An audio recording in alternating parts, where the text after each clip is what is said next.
गुरुभ्यो हरिकेशेभ्यः पशूनां पतये नमः।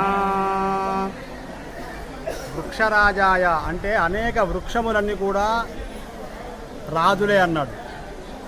వృక్షము కింద ఉంటే సంసారం అనేటువంటి వృక్షాన్ని ఉండేటువంటి వాడు సంసార మహీరుహస్య బీజాయ అని అంటాడు స్వామిని రసగంగాధరకారుడు.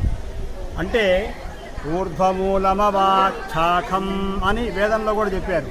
అయితే ఈ నాగలింగ వృక్షం అనేది ఎట్లాంటిదండి అంటే, నాగము అంటే సర్పము ఇక్కడ అర్థంలో, లింగము అనేటువంటి దానికి ఇక్కడ కనిపిస్తుంది. ఈ యొక్క వృక్షంలో చూడండి, ఇవన్నీ కూడా శేషుడు యొక్క పడగలు.